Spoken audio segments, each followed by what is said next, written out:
with projects and with creators at a moment when everything is kind of pushing us apart, whether it's the insanity of divisive politics or COVID or all of it. So having things to connect with people over and be inspired by and be transported by feels like, sort of the real rage and way forward right now. So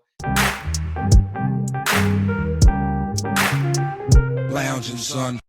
Welcome back to the Comic Lounge. My name's Ryan, and I have another awesome interview for you guys. I'm talking to Scott Snyder. I don't even think I need to list all the books he's done. You guys have to know by now: Batman, American Vampire, Witches. He just launched a Kickstarter last month, Nocterra, which I'm very excited for. Welcome, Scott. Hey, thanks for having me, Ryan. I appreciate it. Yeah, man. So it's been at least I think over a year since I've talked to you. So how have you been in that time? It's been crazy, man. It's been like the wildest year ever between some of the personal challenges that everybody's facing, obviously, with COVID and homeschooling and all of it, and then work stuff too. I mean, it was such a volatile year of the comics, with the whole industry kind of shutting down for a little bit, or most of it shutting down, and then this kind of real boom we're having now, which is so exciting, with creator owned, and also with, I mean, stuff at the top level, DC and Marvel selling really well again, and there's sort of this feeling of, I think, excitement and hope, even though everyone's really scared still of the fragility of stuff. So it's been a really fascinating time, both really dark in many ways, but also a lot of signs of things that are really inspiring, especially the ways in which the community has come together to promote each other, support each other. The other thing, the resilience of the fans, like, and the retailers, but the fans showing up and actually making sure that they can get their comics, and also the demand for personal sort of connection to creators and to projects. I mean, I think that's what's sparking the boom of indie stuff, where you see books like Department of Truth and Crossover, which are both fantastic, by the way, those Image books, selling upwards of 100,000, and our success on Nocterra. I mean, the thing I learned doing the Kickstarter was how desperate people are for connection with projects and with creators at a moment when everything is kind of pushing us apart, whether it's the insanity of divisive politics or COVID or all of it. So having things to connect with people over and be inspired by and be transported by feels like, just the real sort of the real rage and way forward right now. So, which is a great thing. So it's exciting, and I think it'll be transformative, and really it'll be an interesting moment, 2021 for the industry. So I'm excited about it. Yeah, I'm definitely excited to see where we're going. And I'll jump. I was going to ask you about this later, but since we're talking about Nocterra, I love that you did that. I don't want to say, like, I was shocked, but in a good way. Like, I wasn't expecting you to do a project from Kickstarter, and I think I even more so when Lemire and Kit launched their book too, during the beginning of pandemic, or maybe it was a little bit before, but being able to connect with the creator on that level is very cool, especially since we can't see you guys at cons right now. There's no signings, none of that, and that's the thing I love most about comic books too, is creators are very accessible. In the other industries, you don't see that, you know what I mean? And I love hardcovers, so I was really stoked you did a hardcover edition. I was wondering if you could kind of talk about the process of how you decided to launch it, because I know that the book is coming through Image also, but this first issue is just kind of like a director's cut, sort of like really just special edition of the first issue, correct? Yeah, exactly. And so the whole idea, honestly, was just what you said. I mean, there were two factors. One, from a totally practical standpoint, for people looking to do indie comics, the great thing about indie comics is that you generally, you have no restrictions. You can make whatever you want, make it, to your own design, your own imagination. It's you and your team sort of creating something together organically. The difficulty with it is that you're working generally, on your own money for the first few issues before you start to see anything in return, unless you're working for an indie company that pays a page rate, and usually when they pay a page rate, it's balanced against the royalties and all of that too. So there are ways around it, but for somebody like me and Tony, I don't like to take a page rate or anything like that, just because I'm concerned about it taking away from the resources that those companies have for creators that are coming up. I don't need a page rate, and I can work for free. But what I can't generally do is, if I'm working with a sizable artist like Tony, or Francis or Jock, afford their page rate for 3 or 4 or 5 issues, without really starting to get worried. You know what I mean? Because you're talking about, hundreds of dollars a page. You're talking, thousands of dollars an issue. And a lot of the time, what we've done up to this point is just go on good faith, So like Jock and me on Witches, same on every indie book I've done. And Tony was okay doing it too. It was more like you do the first few issues just on, you just squirrel them away, do them on your own, and then when the book starts coming out, what happens is about issue 3, when issue 3 is coming out, is when you start to see royalties for your first issue. It takes about 3 to 4 months to start to get paid, royalties, which is how you make money off of an indie book, generally. And the difficulty with that is by then you're probably working on about issue 5, So it's a lot of work. It's 6, 7, 8 months of work, without seeing a return. And everyone I've ever worked with, we're all willing to do that. We're all feel really lucky. But the danger, what happened was when COVID shut everything down, then it becomes extra difficult, because you've put in months of work on a book that might not come out, or you put in months of work on a book that might get delayed another 3, 4, 5 months, or, you have to find other work really quickly because you have a family to feed. So, we all have the people I'm working with right now in terms of, Tony and Jock, and Capullo, we have kids, we got families. So it's hard to suddenly be working on something and then not have, just wait for it to start again. So, that means that what could happen with somebody like Tony is I could lose him to Marvel, lose him to DC, and fairly so. So the practical aspect of the Kickstarter was saying, what can we do that would essentially give us just enough money to secure the book so we don't have to take any money from Image? And we know that we have money in the bank to pay, not me, but pay Tony and Tomeo and the letterer, Darren, and the editor, and just have that money. So even if COVID shuts everything down, we can still make the book so it's ready to come out monthly as soon as things are open again.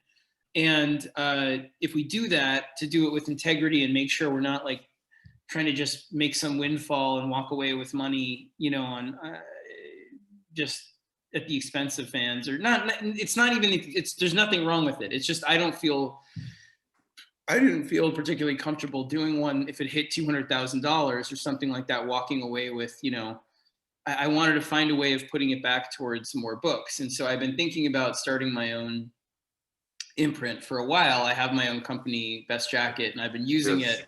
It's how I get paid through DC. So I'm an independent contractor, but making it public and then talking about the books that I've been working on in private for the last couple of years, and I've teased a bunch of them, but one with Francesco Francavilla, one with Jock, one with Francis Manipul, one with Tula Lotay, so these are all books that I've written at different stages and have been working on, but the artists have been doing them most of them sort of, both of us just doing it in good faith.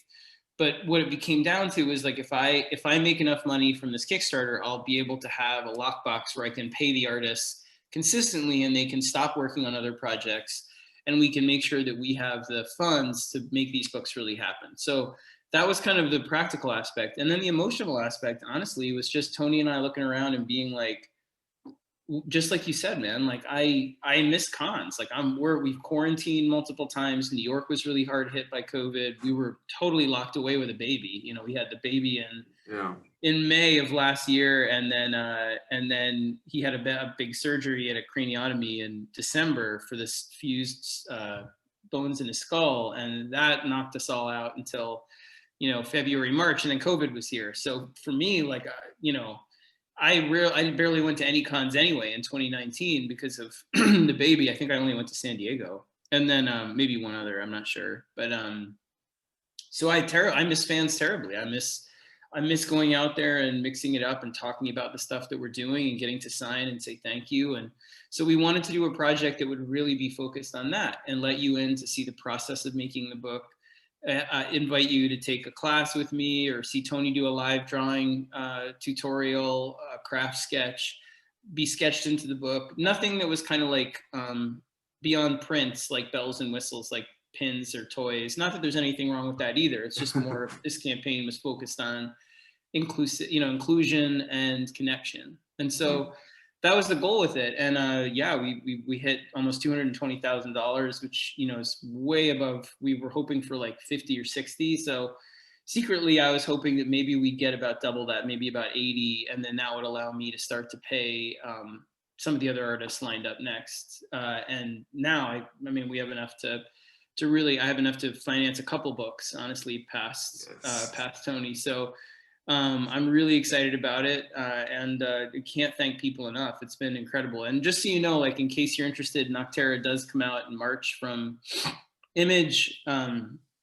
It's a big bombastic horror series. It's sort of, some of the books I'm trying are a little bit more like horror, or some are literary. They're all over the map, but this one's like drives right up the middle as that kind of like high octane, nonstop, you know, no place to hide, action horror, you know, Saturday morning cartoon, but dark and twisted. So I'm really excited about it. It imagines that tomorrow, like, night just doesn't leave when morning's supposed to come, and anything that stays in the dark more than 48 hours begins to change into something monstrous, all animals, people.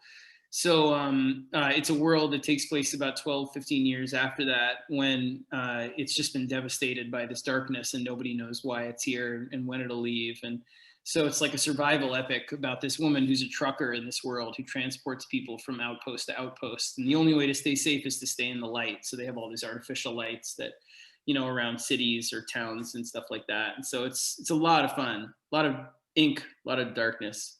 Yes, super. Like I can't wait. I can't wait to get the hardcover in my hand. Like I said, like I am a huge like fan of just books, hardcovers. Like I'm really about the format and the aesthetic of them and stuff. So I know you're talking about Best Jacket.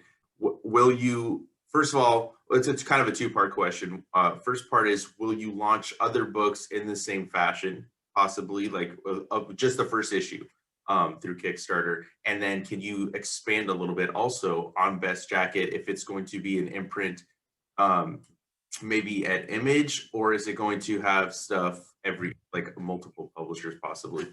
Yeah, that's great. So in terms of the second part of your question, it's going to be independent. Like, the idea for me is to be able to decide with the creators I'm working with what the best home for each book is. So I'm working on one with Jock that's part prose actually and part illustration, and that's one that we talk about going out to a book publisher with. I'm talking about doing a short one with another kind of up and coming artist, and we talk about possibly just releasing it through Panel Syndicate, Brian's and Marcos's, Brian Vaughn and Marcos Martin's great site.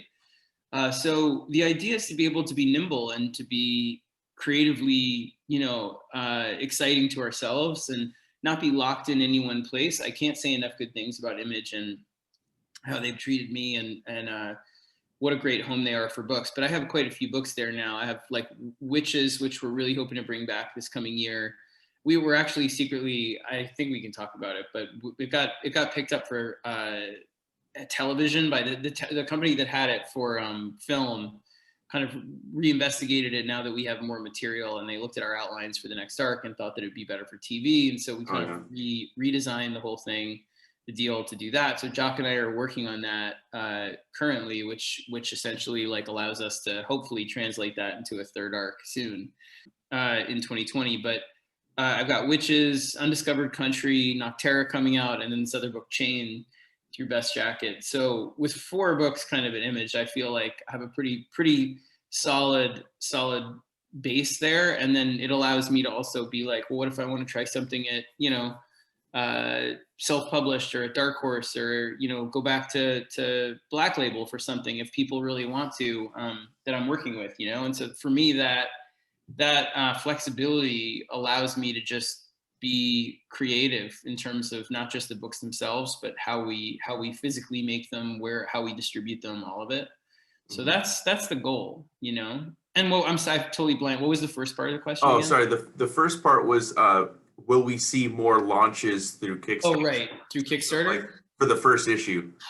I don't know. I mean, I'm just plugging in my computer. I don't. Okay. I feel like it's, again. I'm really trying to like leave it up to the people I'm working with. So, this one was kind of a special case just because it also helps fund the rest of the books. So, it was a bit of a shot in the dark. But I'm really up. I'm up for it if people want to do it. I think more likely is probably kickstarting, yeah, I guess special editions of things. Like I want to try and be as retailer friendly as possible without kickstarting things that wind up exclusively digital or exclusively through Kickstarter. So it's important to me to always have some kind of retailer option. But I'd be up for it again. I mean, it was a great experience. I love doing it, and it really allowed me to connect with fans through like not just the comments, but to be reactive with them and say, what do you want? Do you surveys? Do you want this attached to the book? Do you want that? Seeing their reaction to certain aspects, what was important. It was really exciting. And then even above that, like the community of Kickstarter, I'm not, I've backed a bunch of ones, but I don't really dive in. And then suddenly having all these other projects pop up and creators pop up and being made aware of this whole network of things that was happening under the radar for me was great. I'm what, 11 or 12 years into comics at this point. I'm sort of a granddaddy, so getting to see what the young kids are doing on there and all that stuff is thrilling and inspiring to me. I love the format of Kickstarter, and I love that we're seeing we're seeing these new up and comers, but we're also seeing established names that I think are also helping shed light on Kickstarter and allowing them to discover them, much like you're saying you're discovering them. Yeah, I don't see any. I mean, for me, I understand the argument that publishers or bigger creators should stay away from it for smaller creators. But I did not a lot, but I mean, I spoke to quite a few people that I know that were really familiar with Kickstarter and had made a good living off of it on the way up, from Greg Pak to Jim Zub to Ryan Brown, other people that really knew it better than me. And I did ask those questions, like, is it strange for me to do one? And the general feeling was, at this point, what Kickstarter isn't really for only exclusively for projects that are from emergent voices, but instead is something that winds up being mutually supportive, where it's a community where it's not seen as competitive, but instead, if I go on there and I can boost Brian Stelfreeze's project or David Pepose's project or, Alex DeCampi's or anyone's, then ultimately the goal is to all point to each other and say, hey, there's so many cool things here. They're not, one isn't at the expense of the other, and it just draws more of a spotlight to the platform itself. So I want to talk about some DC stuff. Sure. Number 4 of Metal came out, and it continues to be probably one of the craziest DC events that I've read. I think you kind of like took Metal and then you shook it up and made it crazier than the first one. I was wondering if you could tell us why you decided to make. I wouldn't even necessarily say it was a direct sequel to Metal, because really your Justice League run it flowed straight from Metal, Justice League, and then it led us into Death Metal. I wanted you to kind of expand on why the decision to do it, and what can we expect with the second half?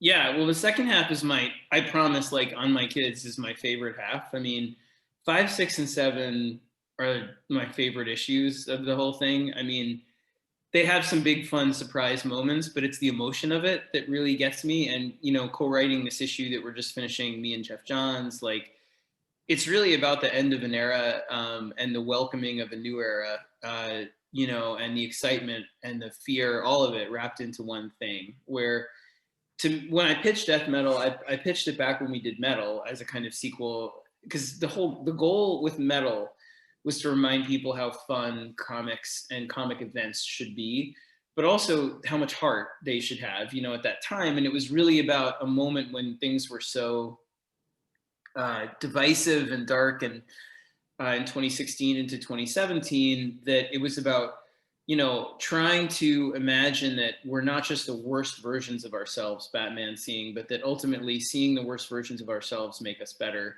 when we realize that we've rejected those aspects of ourselves and that we can reach higher. We're designed to be sort of that, and this is Lex Luthor's argument mostly through Justice League, and I think it speaks to, you know, on a personal level, my feelings as a father about these last 4 years, just that there's so many voices in the room tempting us to be worse than we are, worse than we want to be, instead of inspiring us to be better on every level, you know, on every level, from the political to the cultural, in terms of saying, oh, well, you know, just being able to insulate yourself with information that puts you down rabbit holes of conspiracy theories and all kinds of crazy shit, that instead you could be like, you know, there's that idea of being able to kind of withdraw from a conversation, about how we all move forward, how we all sort of, find a way to stop going down this kind of destructive, really path of decline that we've been on, and that, in my opinion, Trump exacerbates and makes worse.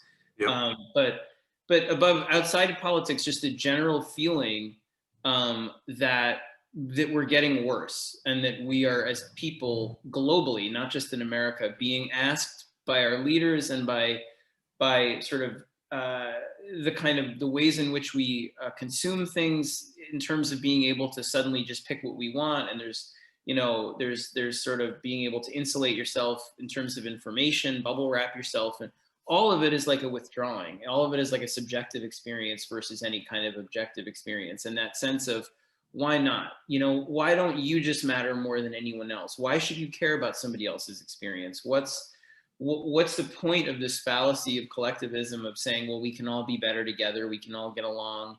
No, I care about my people and me and my experience and my family, or me, you know, get mine. That terrifying kind of impulse that's like baked into I think our nature, is just being catered to over and over. And that's Lex Luthor in Justice League saying, give up this like lie that we're supposed to be heroic and hold up, you know, these heroes and this kind of idealism as something to aspire to. We're designed to be selfish. And he finds the secret of that initially we were literally designed to be these predators. And he's like, that's who we're supposed to be again. We're supposed to be fierce and vicious and survival of the fittest. And the heroes are constantly saying, we might be designed that way, but what makes us special is that we reach higher than our own nature. That's what the symbol of justice is. And so death metal was always going to be the kind of finale of that idea, and say, for all of us to kind of find a way forward, we have to be able to embrace, instead of making this moment or thinking of ourselves as so important, what the heroes help us do is think of ourselves as part of one epic generational story, and that real heroism comes for doing what little you can to make the tomorrow better for your kids and for generations to come, and not about you and your experience necessarily only. And so death metal was always designed to say every story in the past matters. And it's all part of one generational epic, the DC, you know, history. And going forward, we have to unite that and make it all relevant, our bad, our sins, our triumphs, all of it. And then going forward, we can sort of be bold and fresh and, you know, respect the past, respect the core, but try new kinds of storytelling.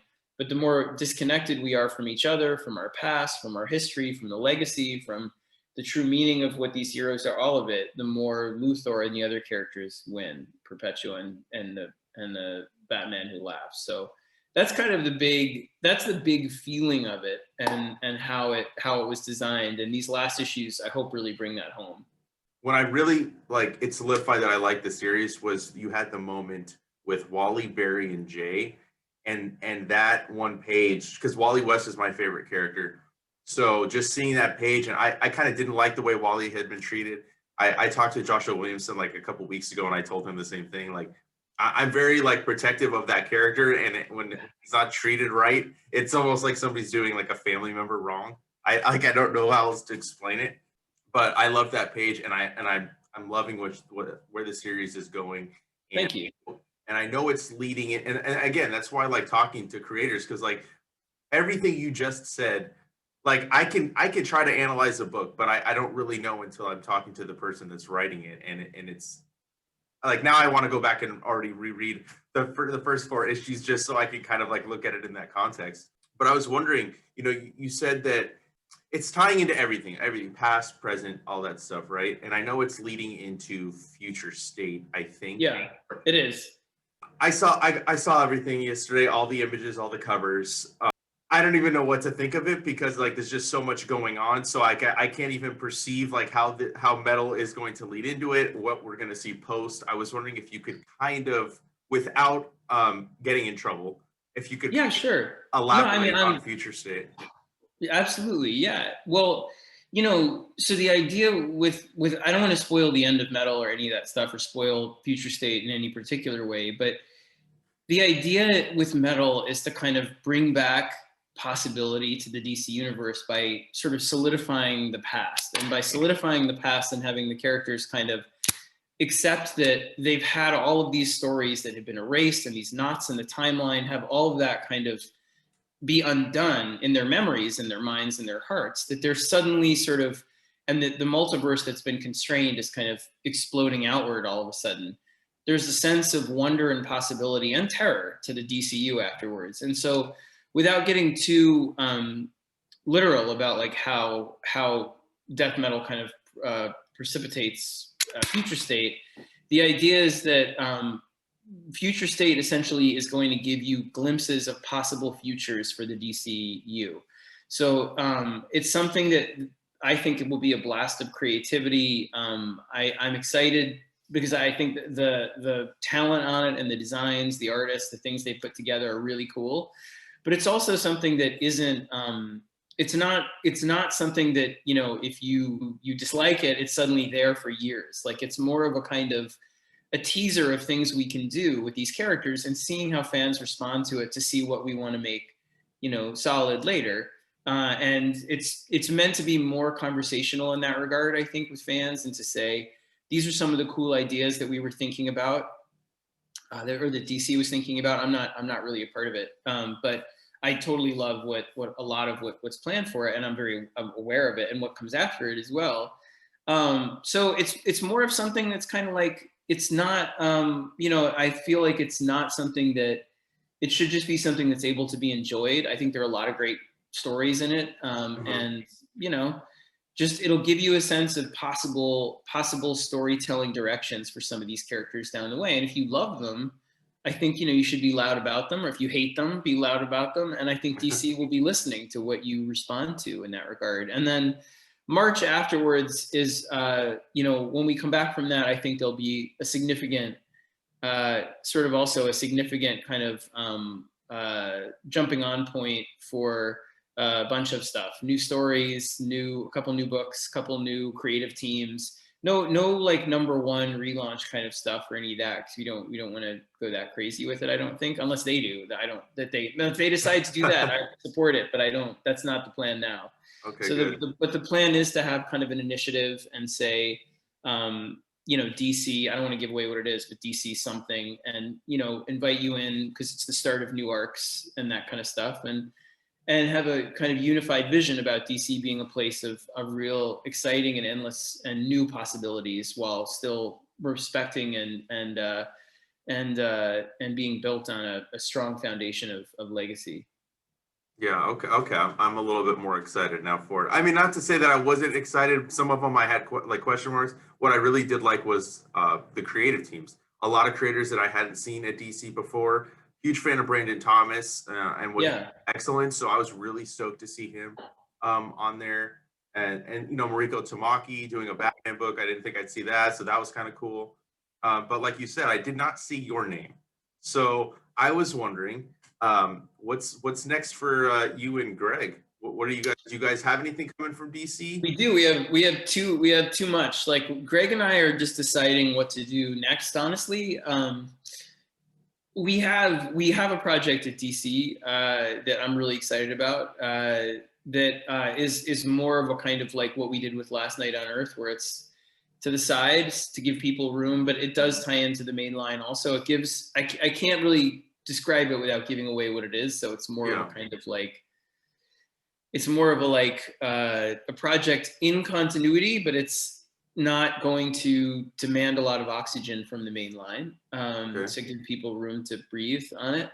But there'll be ways to tie into it and that stuff too. But I'm not sure if we're going to go. I don't know that we're going to go straight from death metal to do it. It doesn't need to start right away. It can be something that gives the line a little bit of room to start, and then we'll be able to kind of come out towards the summer. But we have a creator owned project that we're looking to do as well. So Oh it's yeah. all mapped out, and we have the story, and it's a big Saturday morning cartoon kind of fun, over the top horror kind of thing that's really bombastic and really like 90s image style. So I Oh want hell him to yeah.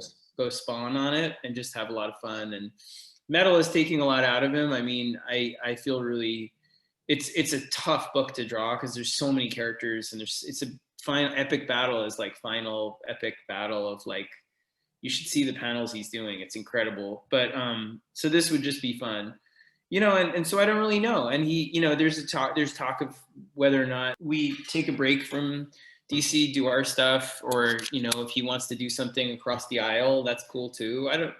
We're sort of playing it by ear. Either way, Okay. Greg and I will do our creator owned in 2021.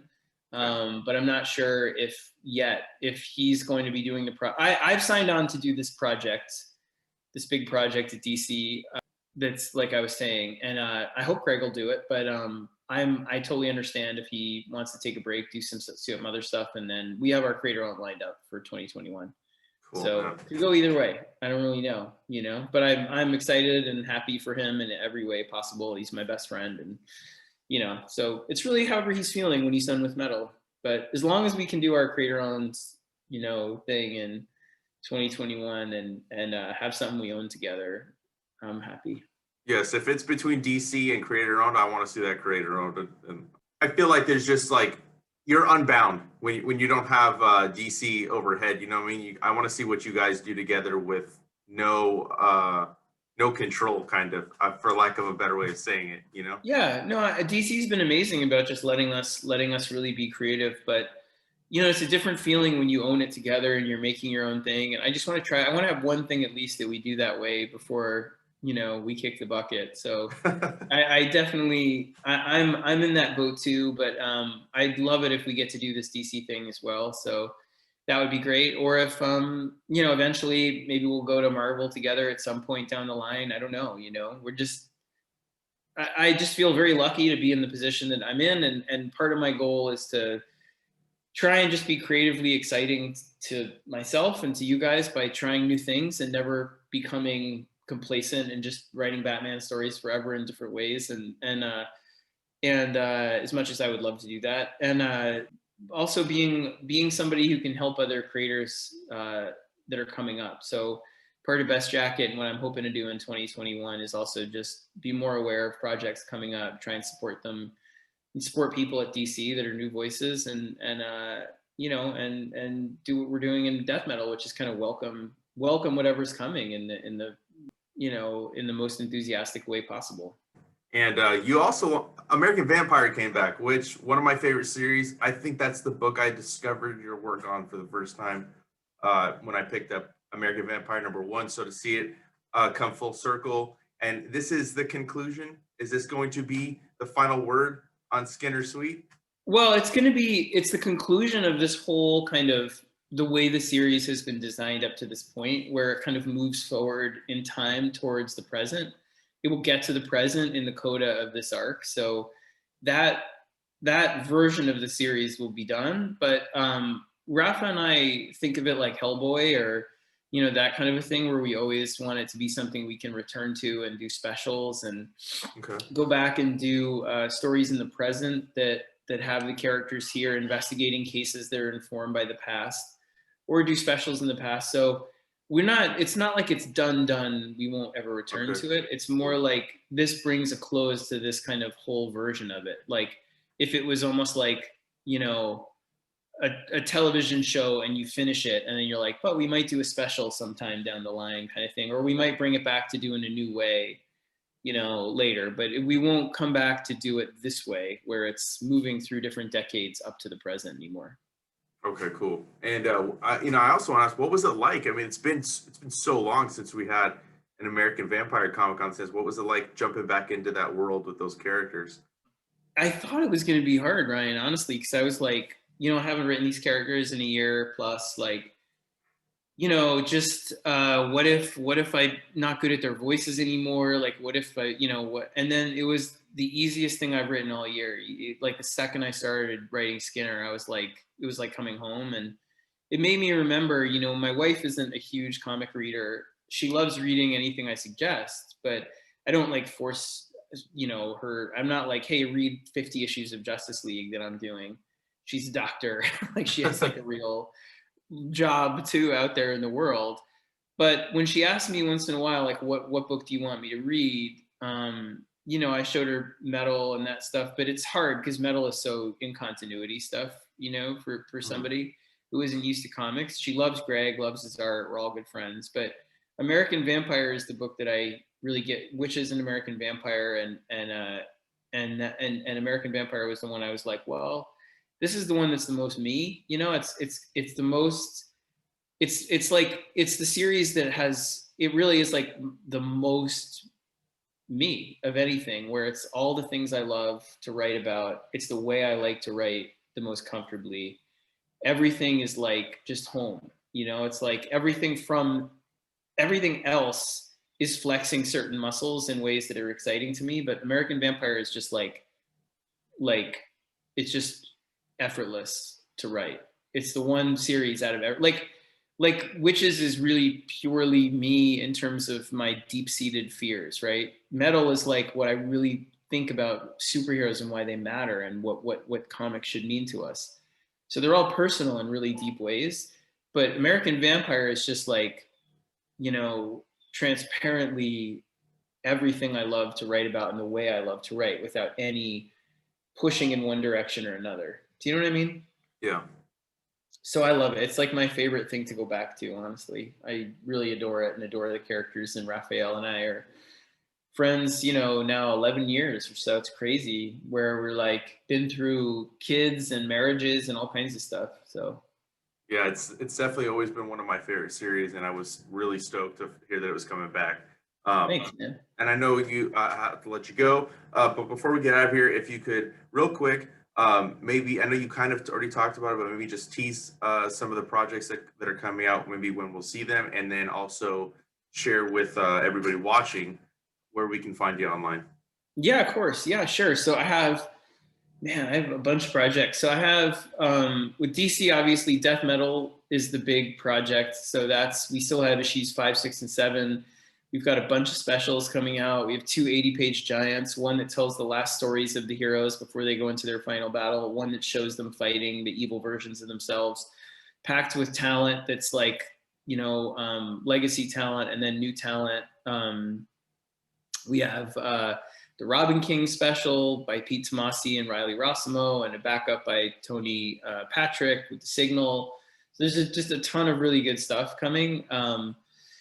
But with that, and I'm really proud of it, an American Vampire. So that's my DC stuff. My Image stuff, Nocterra, and then the book Chain, which I'll be doing soon after with Ariella Cristantina, who's great. Really, outside of that, I mean, I'm just, yeah, I mean, that's a lot. I have a lot of books I can't mention yet that are, like I said, I mean, I mentioned them, like the Francis Manapul, Tulu Lote, and Jock, and a bunch, but Dan Panosian. But those I'll announce soon when I have more, when we begin actually getting a lot of pages in and feel better about showing where we are with that. I don't want to tease them too early. I want people to get to see. So with Best Jacket, I have Okay, a lot of Best Jacket is definitely the next few years of my life in terms of cool. how many books I have for them. So I'm really excited. And I'm on Twitter. It's just S Snyder 1835, and Instagram, same thing, Facebook. And I'm easy to get in touch with. So yeah, I just want to say thank you to everybody for being so supportive. It's been an incredible thing to see the books, being responded to with such enthusiasm when things are so crazy out there. So really appreciate it. And again, thank you so much for taking the time out to talk with me today. I definitely want to do another one of these when Yeah. these other projects are coming out. And yeah, dude, thank you again. Have a No, I'd love to, man. Let's do it again soon. All right, cool, man. Have a good one.